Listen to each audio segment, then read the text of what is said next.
Yo voy a leer uno, ustedes leen el siguiente y así leemos estos 15 versículos. Dijo Dios a Jacob: levántate y sube a Betel y quédate allí y haz allí un altar al Dios que te apareció cuando huías de tu hermano Esaú.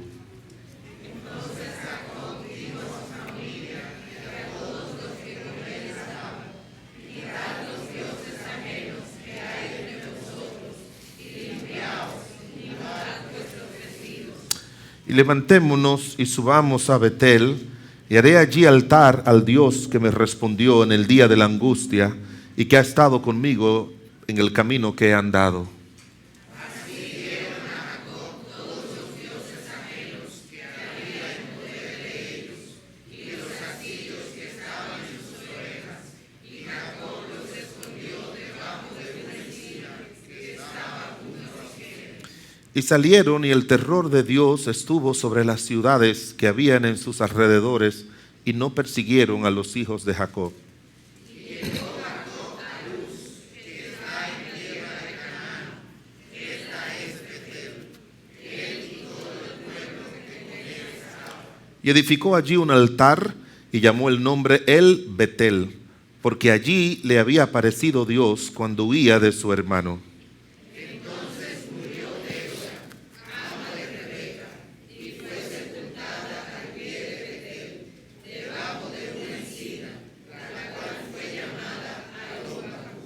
Apareció Dios otra vez a Jacob cuando había vuelto de Padán Aram y le dijo: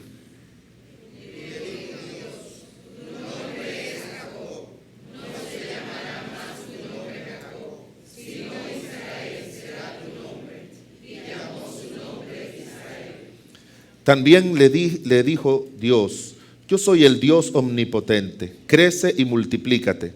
Una nación y conjunto de naciones procederán de ti, reyes saldrán de tus lomos. La tierra que he dado a Abraham y a Isaac, la daré a ti, y a tus descendencias después de ti daré la tierra. Y se fue de él Dios del lugar donde había hablado con él.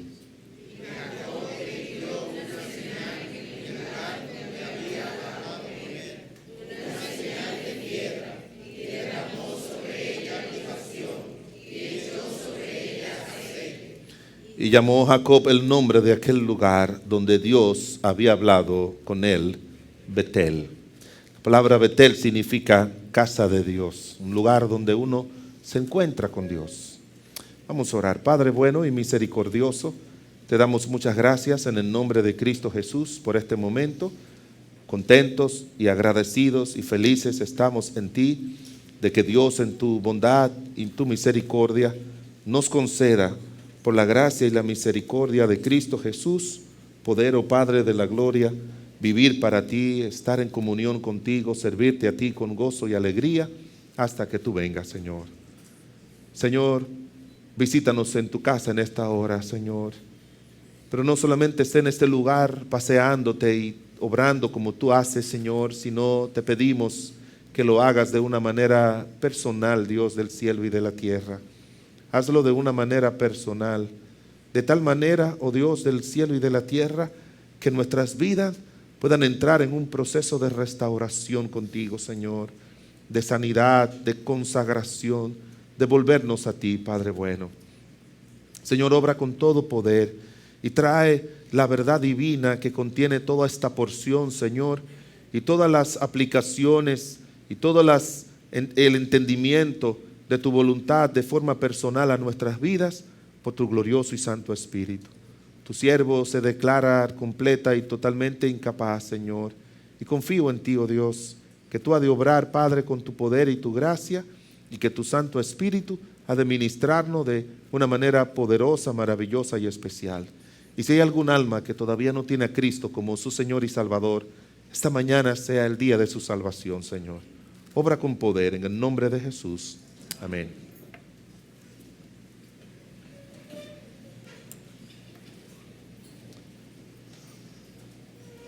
Estaba pensando en esta semana y orándole al Señor para que Él trajera alguna verdad que nos ayude de una manera especial este último domingo de este año.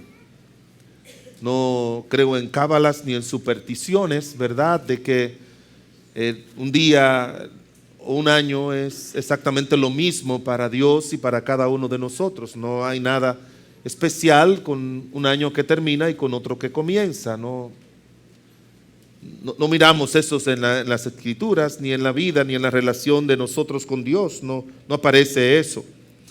Pero sí sabemos que hay nuevos comienzos, sí sabemos que hay determinaciones que nos ayudan a nosotros a enfrentar la vida de otra manera, y obviamente todo esto está relacionado con Dios, con el Señor y las decisiones que Él quiere que tomemos. El título de la predicación en esta mañana es Restauración Completa. Siento que es una obra que Dios quiere que suceda en la vida de cada uno de nosotros. He pasado por momentos en los que me he sentado y me he arrodillado para decirle a Dios, Señor, como dice el Salmo número 80, oh Dios, restáuranos. Hay momentos en que necesitamos una restauración, a veces parcial, en un área de nuestras vidas donde nos hemos descuidado y que hemos visto las consecuencias de ese descuido, de esa mala ocupación, pero hay momentos en que tiene que haber una restauración completa en nuestras vidas, un nuevo comienzo. Y el capítulo 35 marca el antes y después de la vida de Jacob. Este capítulo 35, si usted comienza a mirar detalles de la vida de Jacob, lo que sucedió antes y lo que sucedió después, se va a dar cuenta de que la diferencia lo hizo lo que pasó en el capítulo 35. Y por eso estoy de acuerdo con el doctor Warren Wiersbe cuando él, comentando sobre este pasaje, habla de la importancia que tiene para cada uno de nosotros, hermanos, llegar a un punto de nuestras vidas donde decir: todo lo pasado espiritualmente en mi vida y en todas las áreas que gobiernan lo espiritual no va a seguir igual de aquí en adelante. No va a seguir igual. Tiene que llegar ese momento de purificación y renovación en nuestras vidas que nos ayuden a entrar de nuevo en el plan de Dios. Hermanos, son muchos los cristianos que asisten regularmente a las iglesias, pero que están fuera del plan de Dios, están fuera de donde Dios quiere guiar su vida. Y aunque la promesa de Dios estuvo con Jacob, pero por más de 20 años Jacob no estaba viviendo dentro del plan y la voluntad de Dios para su vida. Él se había apartado. Dios se había quedado con él, porque Dios no nos abandona aunque nosotros le abandonemos. Y hermanos, abandonar a Dios no es no vuelvo a la iglesia. Hay algunos que lo hacen así. A veces abandonar a Dios es seguir en la iglesia, pero cuando salgo de la iglesia hago las cosas y vivo mi vida y soy yo quien soy. Y hay muchos creyentes, hermanos, apartados, dejados del camino de Dios, aunque están asistiendo fielmente a una iglesia. Jacob seguía siendo ese descendiente de Abraham, sobre los cuales Dios había puesto la promesa, y así Dios lo cumplió.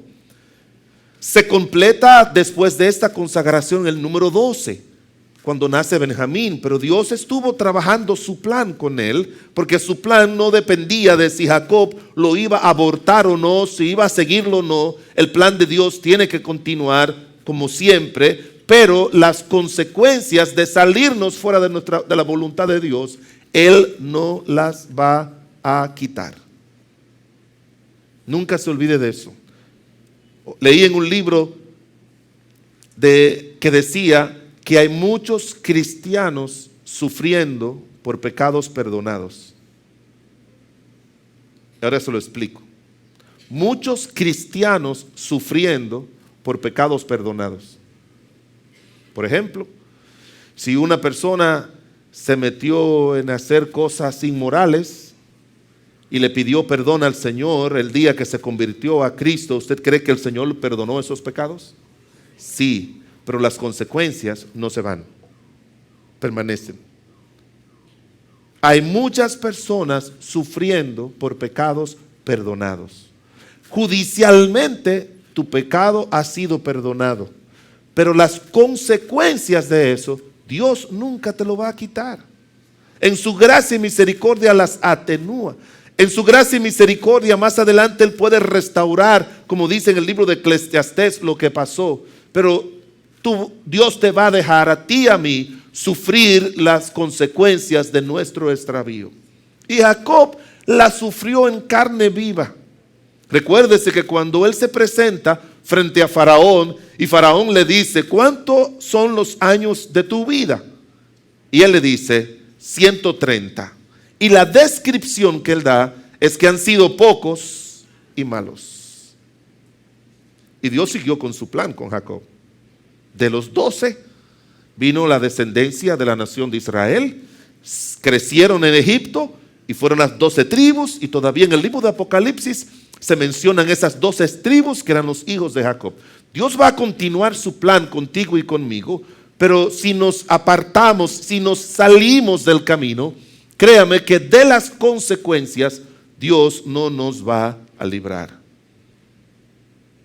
Y aquí encontramos que este hombre decidió que él no iba a seguir así. Aquí encontramos de que ese hombre dijo, yo voy a hacer una restauración, pero la voy a hacer completa. Porque muchos de nosotros hacemos restauraciones de nuestra vida parciales. Arreglamos una cosa, pero dejamos otra mal. Y después esa mal nos daña lo bueno, y así nos mantenemos como arreglando áreas de nuestras vidas. Y poniendo parchos por aquí y parchos por acá, y arreglando esto por acá y parchitos por aquí. Cuando ya llega un momento que la goma tiene tantos hoyos que lo mejor no es seguir poniéndole parchos ni remiendos, sino comprar una nueva.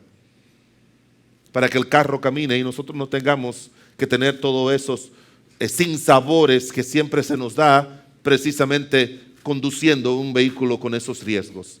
Llega un momento, hermanos, que cada ser humano tiene que decir, así no puedo seguir, así no. Y no va a llegar muy lejos, por más resoluciones que alguien tome, si no hace a Dios parte de la solución. Si no deja que Dios obre y hacer las cosas de acuerdo a como Dios en su gracia y misericordia quiere. Mire algunos aspectos aquí que encontramos en este capítulo 35, tan importante, que ya le digo, marca un antes y un después de la vida de Jacob. Y hermanos, mire, hasta la humanidad, hasta la historia, tiene un antes y un después. Está ese día en el cual nuestro Señor Jesucristo nació, que nosotros recordamos aquí en el tiempo de Navidad. Y la vida, entonces la historia de la humanidad se dividió en antes y después de Cristo. Es un tremendo ejemplo para aquellos que no tienen a Cristo como su Señor y Salvador. La vida de un ser humano siempre se va a dividir en dos aspectos, y ojalá que en todos los seres humanos se dividiera en antes de vivir con Cristo y después de vivir con Cristo. Si usted no tiene a Cristo como su Señor y Salvador, usted está viviendo antes de Cristo, y hasta en la historia, cuando lo miramos así, fue el tiempo de la barbarie, fue el tiempo de la esclavitud, fue el tiempo de las cosas malas. Cuando ya viene Cristo, no solamente Cristo salva a la humanidad, sino que cambia muchas cosas de la sociedad que se cambiaron después que Cristo vino a esta tierra. Los mismos historiadores a mí en la universidad me enseñaron muchas cosas que ellos se lo atribuyen a la llegada del cristianismo, aunque no son personas creyentes. Se lo atribuyen, y el único periodo difícil de la historia de la humanidad después que nuestro Señor Jesucristo nació se llama la Edad Media o la Edad Oscura. ¿Lo recuerda usted en la historia? Y ese fue el tiempo en el cual el nombre de Cristo y el Evangelio fue apagado por el paganismo. Mientras el paganismo imperó en el mundo, eso fue un periodo que, dicen los estudiosos, no hubo ningún descubrimiento, no hubo ningún avance en la ciencia. Ellos lo describen así, con detalles. No los cristianos, sino los que no son cristianos. Pero cuando volvió a surgir la luz de Cristo en el año 1400 y tanto, 1500 y tanto, con Martín Lutero y la Reforma Protestante, fue cuando comenzó el famoso industrialismo, fue cuando comenzó el mundo a crecer, a desarrollarse, y naciones como Estados Unidos, que hoy le están dando la espalda a Dios, fueron naciones fundadas por peregrinos. Y esos peregrinos eran cristianos. Eran gente que estaban huyendo de la intolerancia religiosa de Inglaterra y de Europa, y vinieron y se establecieron en la parte noreste de Estados Unidos. Y por eso para ellos el Día de Acción de Gracias es más importante muchas veces que la misma Navidad, porque ellos llegaron a una tierra donde podían adorar a Dios, y por eso esa nación prosperó tanto, y por eso ha llegado también a la decadencia, porque están sacando al Señor fuera. Ya ni siquiera dicen feliz Navidad, sino felices fiestas, porque no quieren mencionar Navidad, porque Navidad está relacionada con el Señor Jesucristo. Pero fiestas puede ser por lo que sea. Y usted, cuando le diga a una persona, yo hablé en el programa de radio que aunque yo sé que tengo pastores amigos que no quieren saber mucho de la Navidad por la manera pagana, que hay algunos símbolos, pero hermanos, en la Navidad no tiene nada que ver con lo que otro la celebre bien o mal. Tenemos que celebrar que Cristo nació, y nosotros creemos en Cristo, y tenemos que recordarle a la humanidad de que un día el Salvador de este mundo vino aquí a la tierra para traer una vida nueva al ser humano. Llega un momento, hermanos, que también nosotros como cristianos nos pasa como Jacob. Estamos tan ocupados en lo nuestro que olvidamos de lo del Señor.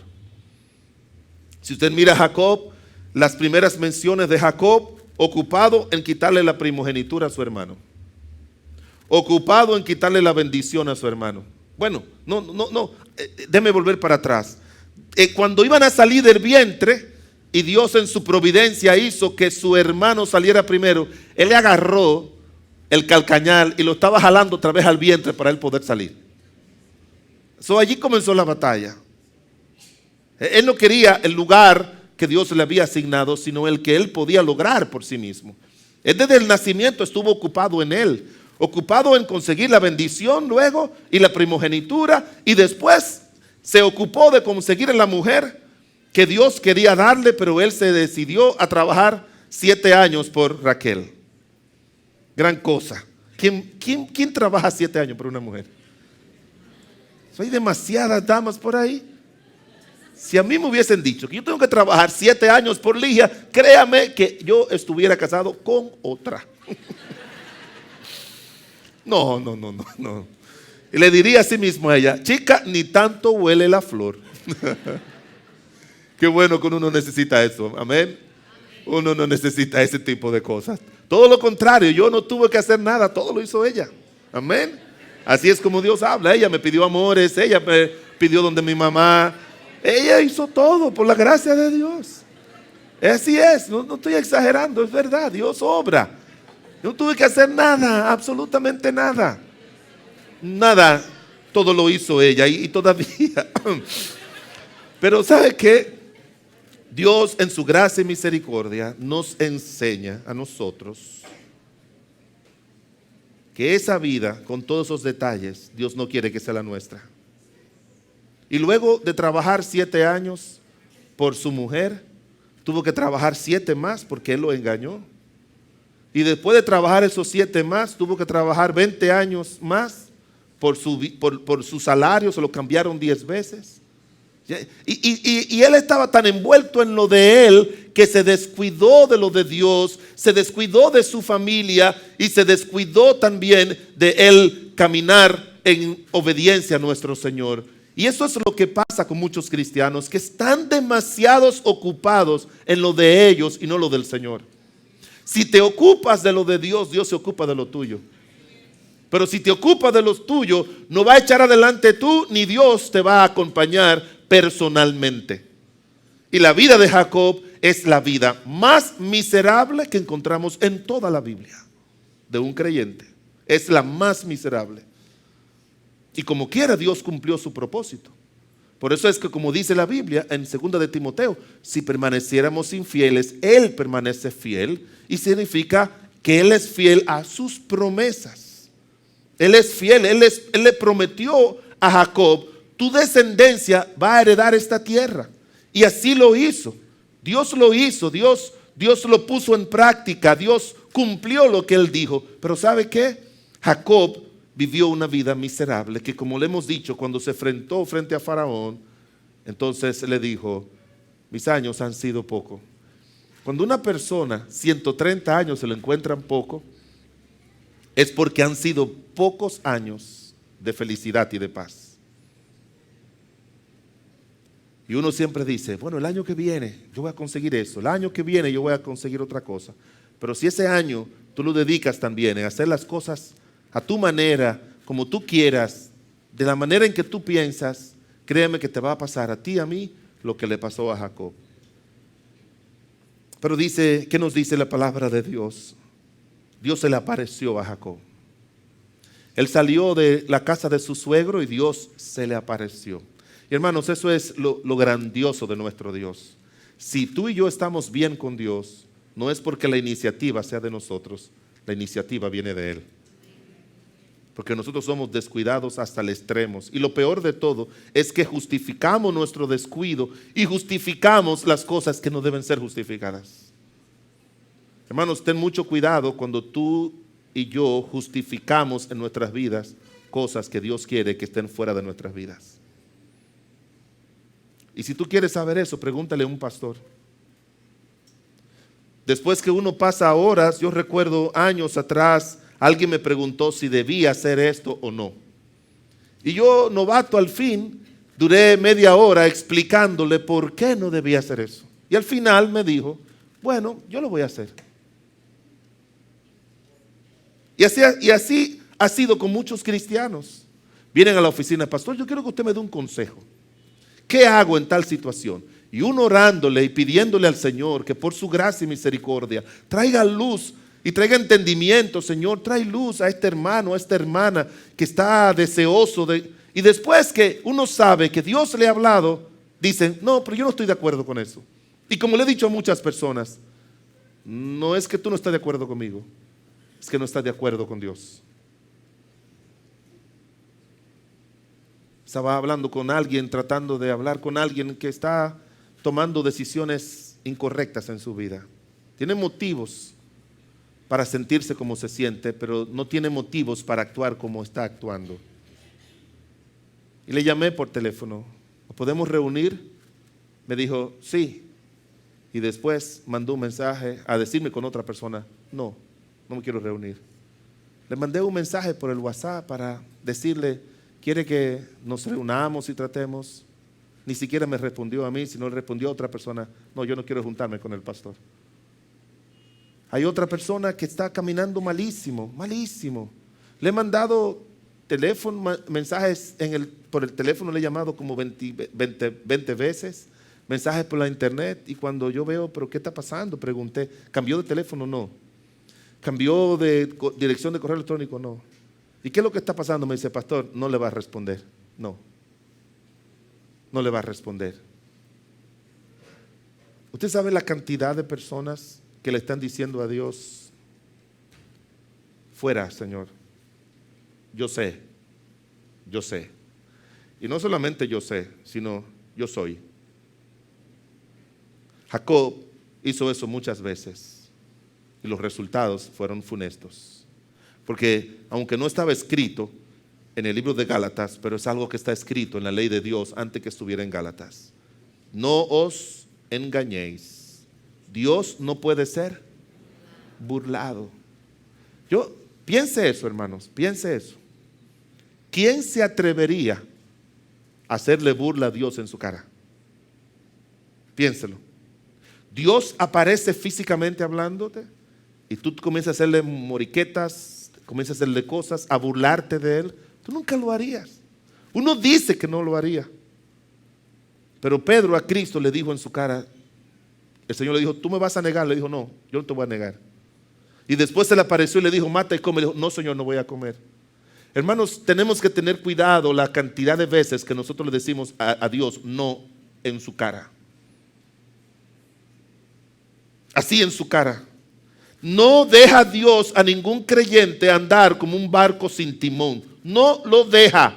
Aunque usted agarre el timón, Dios siempre va a querer tomar el control, porque ya Él tiene un compromiso con nosotros. Él sabe dónde nos lleva y tú no puedes llevar tu vida a donde tú quieres llevarla. Tú tienes que llevarla a donde Dios quiere llevártela, porque eso va a ser para bien tuyo y bien de los tuyos. El Señor sabe y el Señor quiere que tú te rindas a Él. Jacob, cansado ya, 100 y tantos de años batallando y sufriendo desde su nacimiento, él se cansó. Y aquí en el capítulo 35, él decidió una restauración completa, una purificación, una renovación de su vida. Y miren los pasos que él dio. Miren los pasos que él dio.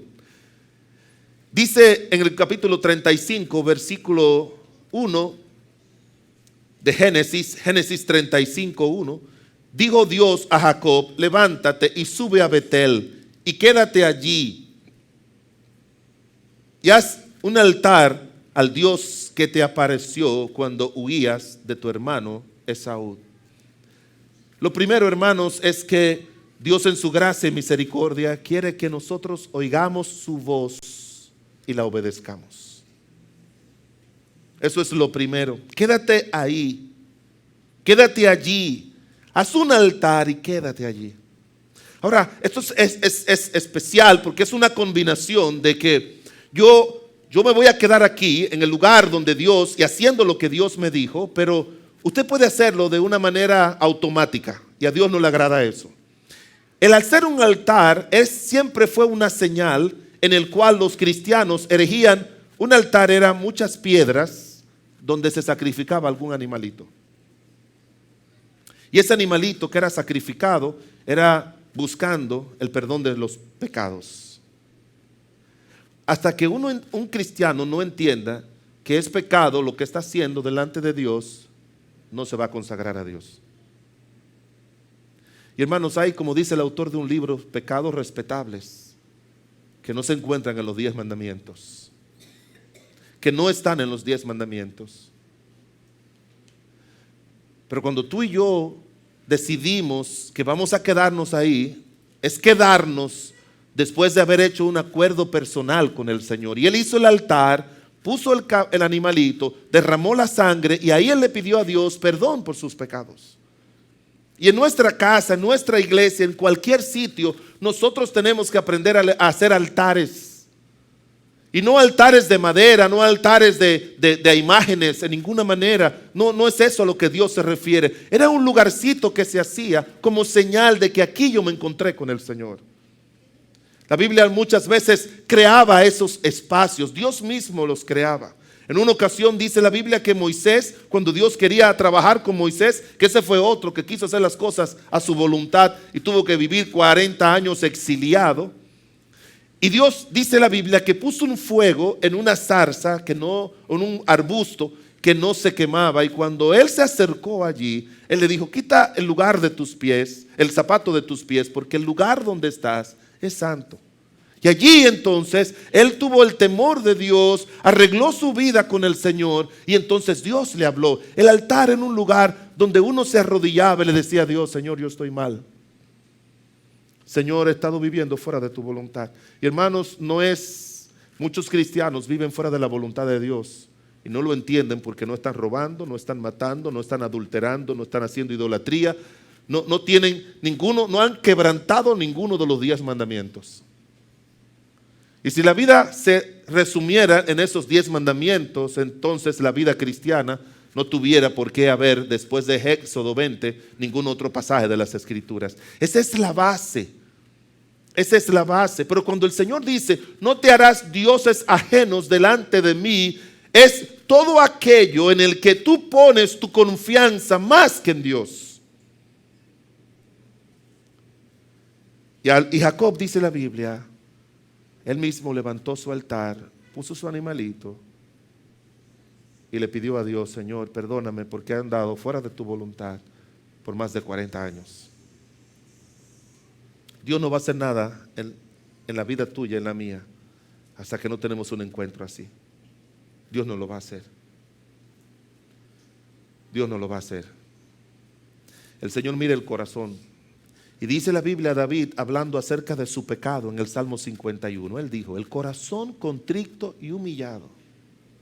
Dice, no quiere sacrificios que yo le daría. No quiere holocausto. Los sacrificios de Dios son el corazón contrito y humillado. Los judíos, por muchos años, cuando llegaba el día de la expiación, iban con su corderito y lo ofrecían. Pero su corazón estaba lejos de Dios. Y en el libro de Isaías, el capítulo 1, él le dice, no me traigan a mí sacrificio, ni luna nueva, ni día de reposo. Eso lo tiene hastiada mi alma. Porque yo sé que ustedes cumplen frente a los hombres, pero frente a Dios están lejísimos. Y cuando nuestro Señor Jesucristo llegó a la tierra, le dijo a los fariseos que eran muy creyentes en Dios y que no salían del templo y de la sinagoga, este pueblo de labios me honra, pero su corazón está lejos de mí. Y cuando hay una restauración, hermanos, es porque uno quiere restaurar y entregarle a Dios el control de nuestras vidas y decirle, Señor, nada voy a hacer fuera de tu voluntad. Nada, absolutamente. Es muy fácil, hermanos, apartarse del Señor por buenos motivos. Lo que más difícil se me hace como pastor es tratar de ayudar a aquellos cristianos que no están caminando fieles con el Señor, pero tienen buenos motivos. Tienen buenos motivos. No, pastor, mire, usted sabe, en estos tiempos para uno poder levantar un negocio, uno tiene que trabajar 24/7. Ese es un buen motivo. Es cierto que uno tiene que trabajar, levantar un negocio. La universidad dice que los 3 primeros años son los más difíciles. Levantar un negocio no es fácil. Y hay que trabajar 24/7. Ese es un buen motivo. Pero si Jehová no edifica la casa, si Dios no edifica tu negocio, en vano que tú trabajes por él. No lo dejes fuera. Yo vi una placa que decía, Cristo es mi copiloto. Eso es casi una blasfemia. Cristo no es copiloto de nadie. Cristo es el piloto. Él es el que sabe cómo guiar la nave de nuestras vidas segura y todos aquellos que han confiado en nosotros para nosotros guiar nuestras vidas. Yo me doy cuenta cuando una persona está caminando cerca de Dios porque siempre está interesado en los suyos, en el avance espiritual de los suyos. Cuando yo veo un cristiano o una cristiana descuidado o descuidada espiritualmente de su esposo, de su esposa y de sus hijos, cuando yo le veo así, yo sé que espiritualmente no está caminando bien con Dios. Lo segundo que hizo Jacob después que él arregló su vida con el Señor fue dirigirse a su familia. Miren el versículo 2, capítulo 35, versículo 2. Entonces Jacob dijo a su familia y a todos los que estaban con él, quitad los dioses ajenos que hay entre vosotros y limpiaos y mudad vuestros vestidos. Y levantémonos y subamos a Betel. Haré allí altar al Dios que me respondió en el día de mi angustia y ha estado conmigo en el camino por donde he andado. Así dieron a Jacob todos los dioses ajenos que habían en su poder, los zarcillos que estaban en sus orejas, y Jacob los escondió debajo de una encina o un árbol que estaba junto a Siquem. El segundo aspecto que se nota el control del Señor en la vida de alguien es cuando alguien asume el control espiritual de su familia. Porque todos sabemos que Josué estaba bien, porque él dijo, yo y mi casa serviremos a Jehová. Él no dijo como dicen algunos, es que mis hijos saben, es que mis hijos están grandes, ya yo les he enseñado, ellos son los que deben venir a la iglesia, ellos deben estar aquí. A veces yo le pregunto a algunos de ustedes, ¿y tu hijo? Se quedó durmiendo, ese muchacho, ya yo lo he dejado en paz. Y el otro, la otra se fue para la universidad a hacer tal cosa. Y el otro, no, el otro hizo esto y el otro hizo aquello. Y yo le he dicho, pastor, ya yo ni me meto en eso, ya yo no le voy a decir que vengan a la iglesia, ellos saben, Y tu esposa, no sé, allá se quedó en la casa. Y tu marido acostado, y que tú dices, no, allá yo lo dejé, ya yo no voy a estar, era un hombre grande. No. Cuando una persona camina con Dios, es una persona que sus ojos no lo va a poner en otra cosa que no sea su familia, porque no hay nada de mayor valor en esta tierra después de la salvación que la familia. No hay nada de mayor valor. No hay nada de mayor valor que tu esposa, que tu esposo, que tus hijos. No hay nada de mayor valor en esta tierra. No existe. Gente descuidada con su familia son gente que no valoran lo que Dios valora. No existe nada. No existe. Pero estamos viviendo una sociedad que quiere legalizar el aborto. ¿Sabe lo que significa eso? Cercenar la familia. Estamos en una sociedad donde la gente tiene tantas ocupaciones para que el hijo esté en el dominico, para que esté en la Alianza Francesa, para que esté en el Club Barcelona que está ahí arriba, para que la hija esté en ballet, el otro esté en danza, el otro se vaya a hacer veranos a Estados Unidos, y la otra que se vaya para el campo con la abuela, y que estoy tan ocupado por ustedes que yo no tengo tiempo para ustedes. Y el tiempo, hermanos, es que Jacob dice por primera vez, él asume el liderazgo de su familia por primera vez. Sus hijos habían hecho lo que quisieran, crecieron en un ambiente donde hicieron lo que quisieran. Quizás lo que le molestó más a él fue que dos de ellos, su hija la violó un hombre y se molestaron sus hermanos en Siquén, y fueron ellos, hicieron una trampa y mataron a todos los de Siquén. Eso pasó en el capítulo 34. Pero aunque Jacob se consagró a Dios, y aquí viene lo malo, hermanos, él se consagró a Dios, pero no pudo impedir las consecuencias de haber abandonado su familia. No lo vamos a buscar en la Biblia, pero solamente le voy a contar, después de esa consagración tardía, de esa renovación tardía, hermanos, Dios la acepta. Dios siempre la va a aceptar aunque sea el último día de nuestra vida. Pero las consecuencias van a seguir. Dice la Biblia que Raquel salió embarazada y se murió. Su ayudante, Débora, se murió antes de tiempo. Tuvo que enterrar a su papá. Su hijo Rubén tomó una de las mujeres de su papá y tuvo relación sexual con ella. Su hijo Judá se apartó y tuvo unos hijos con unas mujeres, con una mujer que no era del pueblo de Dios. Y luego que ellos crecieron, su hijo mayor se casó y luego la esposa falleció. Y entonces él le pidió al segundo hijo que se casara para que levantara descendencia, pero él no lo hizo, pero lo hizo de mala gana y Dios se lo llevó. Y es un nieto de Jacob. Y después el tercero, hizo lo mismo y Dios se lo llevó. Y luego entonces le prometió el cuarto, pero cuando él vio que el cuarto creció, no se lo dio a su esposa, a la nuera, a la esposa de su hijo, temiendo de que se muriera. Y entonces ella, cuando lo vio, se vistió de prostituta y él se allegó a una prostituta que quedó embarazada de él. Y entonces ahora tiene que, ¿sí me entienden la historia? Y después de eso, entonces agarran a José y dice la Biblia que lo matan y lo mandan, lo quieren matar y el hermano lo evita y entonces lo venden a Egipto. Y él le dijo ya al final, ya desesperado con sus hijos, ustedes no van a dejar mis canas llegar al Seol en paz. ¿Y sabe por qué? Porque él se descuidó de sus hijos. Porque cuando uno no está metido con Dios, se va a olvidar de todo lo que tiene valor aparte de Dios. Pero Jacob, dice la Biblia, le pidió a ellos limpieza.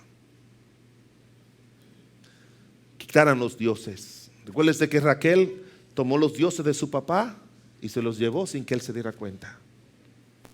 Era un caos espiritual, la vida de él y la vida de su familia. Pero ¿sabe qué? ¿Sabe qué? Jacob iba con una cantidad inmensa de ganado y una cantidad inmensa de camellos. Y él cuando miró todo eso y dijo, wow, ha valido la pena todo este tiempo que he estado sacrificándome y haciendo todo, porque mira toda la riqueza. Pero la pregunta es, ¿de qué le valió esa riqueza cuando él miraba lo que estaba pasando en su familia? ¿De qué? ¿De qué? No hay riqueza que dure menos que la que cae en manos de hijos que no tuvieron guianza espiritual. Tradicionalmente los empresarios de nuestro país tienen una máxima que dicen: los papás fundan la empresa, los hijos la desarrollan y los nietos la venden.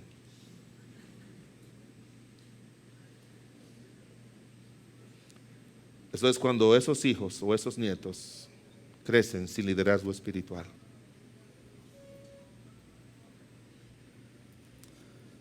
¿Qué quiero con todo esto, hermanos? Jacob se consagró. Fue tardía, pero lo hizo. Y lo que quisiéramos, que hoy en el día tú puedas hacer una consagración completa a Dios. Que tú mires tu vida y le digas: Señor, yo voy a dejar todo aquí y voy a depender de ti. El versículo, mire conmigo, versículo 11. Dice: también le dijo Dios: yo soy el Dios omnipotente. Crece y multiplícate. Una nación y conjuntos de naciones procederán de ti, y reyes saldrán de tus lomos. ¿Ustedes han oído ese nombre que se llama El Shaddai? ¿Han mencionado eso? El Dios Todopoderoso. Eso es lo que aquí dice cuando dice: yo soy el Dios omnipotente, El Shaddai, en el idioma hebreo. Dios va a mostrar su poder en tu vida cuando tú te rindas y te consagres a Él. Yo soy el Dios omnipotente y ahora te voy a acompañar con todo mi poder. Y aunque pasaron situaciones malas en su vida, pero Jacob siguió caminando con Dios y Dios lo ayudó a llegar en paz a Egipto y que sus huesos, su vida, muriera en paz. Vio a José, 17 años vivió en abundancia. Hubo paz con su familia. Sus hijos comenzaron a reproducirse allá en Egipto. José también. Y él pudo disfrutar no solamente de eso. Él pudo hasta disfrutar de un funeral de estado.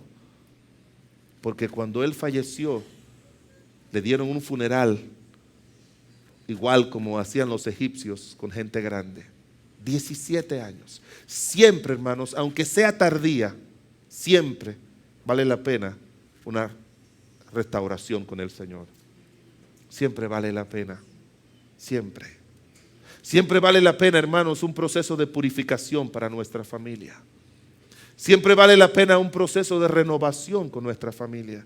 Que tú llegues ahora, esta noche, y llame a tus hijos, y llame a tu esposa o a tu esposo, y llame a todo el mundo y le diga: señores, yo he andado caminando fuera de la voluntad de Dios, yo no he estado tomando en cuenta a Dios, ni mi relación con Dios, ni a ustedes, y a partir de hoy yo he orado a Dios personalmente, le he pedido perdón por todos mis pecados, y a partir de hoy ustedes tendrán otro papá, usted tendrá otra esposa, otro esposo, ustedes tendrán a otra persona caminando con Dios y caminando con ustedes. A partir de hoy ustedes tienen un nuevo hombre. ¿Qué piensan ustedes? Papá, ya era tiempo y todo sigue bien. Porque los hijos están esperando que nosotros tomemos esa decisión. Dios lo está esperando. La esposa, el esposo lo está esperando. Nuestra relación personal con Dios lo está esperando. Por eso Dios dice: se le apareció allí en ese lugar y él hizo un altar. ¿Sabe lo que significa Betel? Casa de Dios. Pero ahora él no le llama Betel como la casa de Dios. Mire el versículo 7 como él le llama. Él le añade algo a esto. Dice: y edificó un altar y llamó el nombre El Betel, porque allí le había aparecido Dios cuando huía de su hermano. La palabra El es un prefijo en hebreo que significa Dios. El Dios de la casa de Dios. Me he encontrado, no he ido a la casa de Dios solamente, sino a encontrarme con el Dios que está en la casa de Dios. En otras palabras, yo he venido para tener un encuentro personal. Ana, Elcana y su familia subían siempre al templo a ofrecer los sacrificios acostumbrados. ¿Sí lo recuerdan? Y cuando terminó de los sacrificios que Ana había hecho muchas veces y llegaba a su casa igual, llegaba igualita, a gritar, a llorar, a no comer, a lamentarse, a discutir con su marido porque no tenía hijos. Ese día, Ana dijo, ya terminó lo ceremonial, ahora yo me quedo con Dios. Y fue, dice la Biblia, al altar y derramó su alma delante de Dios. Y se levantó y dice la Biblia, ya no estaba triste. Y Dios se acordó de Ana. Siempre hay un momento, hermanos, en el que nosotros hacemos lo de Dios, lo tomamos de una manera personal, como Dios quiere. Y por eso Él dice, El Betel. Y mire, porque la palabra Betel, si usted nota en la Biblia, es El-Bel-El.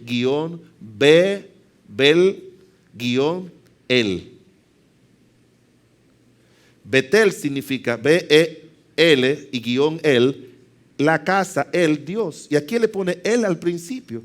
Él está diciendo, yo me encontré con el Dios de la casa de una manera personal. En una ocasión dice la Biblia que Jesús subía siempre con María y José al templo. Y hubo una ocasión que el Señor se quedó solo y ellos se fueron. Y cuando regresaron para buscarlo 3 días después, Él le dijo, en los negocios de mi Padre me es necesario estar. Aún el mismo Señor se quedó solito allá y pudo arreglar todo y guiar su vida, no porque Él tenía pecados, pero para mostrarnos a nosotros de que hay un tiempo en el que nosotros tenemos que de una manera personal meternos en los negocios de Dios, en el camino de Dios, en hacer la voluntad de Dios. Y si ese tiempo ha llegado a tu vida hoy, hazlo. No salga de aquí, bueno, ya yo fui al templo, ya yo cumplí, ya. Quizás la esposa te trajo, ven, vamos para el templo, pero ven, bueno, te voy a ir porque a complacerte a ti. O el esposo, o el hijo. A veces yo veo a algunos muchachos aquí con una cara como que lo están metiendo en un calabozo. Jóvenes que tú le ves la cara y me dice la mamá, mírale la cara. No quería venir, pero yo le dije, tú tienes que venir, mira, tú estás en mi casa, ahí están ellos con una cara como que un calabozo. El día que tú le des gracias a Dios y le digas gracias a Dios por mamá, gracias a Dios por papá, y tú aquí en la casa de Dios te arrodilles y reciba a Cristo como tu Señor y Salvador, tu actitud va a cambiar. Tu actitud va a cambiar. El día que tú vengas solamente por cumplir y diga, yo no vine a cumplir hoy, pastor. Yo vine a encontrarme con el Dios de la casa de Dios. Y vine a decirle, Señor, este es el altar. Y de una manera personal quisiera que tú perdonaras todos mis extravíos. Que tú me ayudaras con tu poder. Jacob vivió 20 y pico de años a 48 kilómetros de Betel. Lejos de donde Dios le había dicho. Todo cambió cuando él regresó y se quedó ahí. Padre bueno y misericordioso, solo tú conoces quiénes aquí tienen que regresar a ti. Solo tú conoces quiénes tienen que regresar a ti, Señor. Han vivido kilómetros, metros distantes de ti cada día. Obra con tu poder, Padre bueno. Que esta verdad que hemos traído como último domingo del año es para que entremos a un próximo año, como dijimos al principio, ya renovados, consagrados, enfocados en aquellas cosas que tú quieres que nuestra vida esté ocupada. Ayúdanos con tu poder, ayúdanos con tu gracia. Hermanos, el altar está abierto. Si tú quieres venir delante del Señor y arreglar cosas, no te dé vergüenza. No te preocupes. Aquí todo el mundo tiene que tener un espíritu humilde y contrito delante de Dios. Pero el altar está abierto. Si tú como Ana quieres venir y arreglar cosas en tu vida, ¿cuánto anhela Dios? ¿Cuánto anhela Dios? Yo no estoy pidiéndote que vengas porque tú tienes una necesidad y quieres que Dios te la dé. No, es para tú arreglar tu vida con el Señor. tú arreglar tu vida espiritual y personal. La Biblia dice: buscad primeramente el reino de Dios y su justicia, y las demás cosas os serán añadidas. Pero Dios no te la va a añadir hasta que tú no te consagres a Él. Y no importa las lágrimas, no importa el sufrimiento, no importa los dolores, no importa las veces que su suegro engañó a Jacob, no importa las veces, Dios no se fijó en eso hasta que Jacob no se fijó en Dios. Dios no le toma pena a nadie. Dios espera que nosotros vengamos con un corazón humilde y contrictado. Hermanos, de veras te lo digo, porque así lo enseña la Biblia: si no vienes a las buenas, vas a venir a las malas, porque somos de Dios. Y no es a las malas porque Dios te va a mandar castigos, es por las consecuencias de nuestro extravío. Me da pena que mucha gente enseña eso. No, si tú no vienes por amor, va a venir por dolor, porque Dios te va a enviar esto. No, Dios no anda castigando así. Lo único que si tú vienes, viene por resultados de tu propia desobediencia a Dios.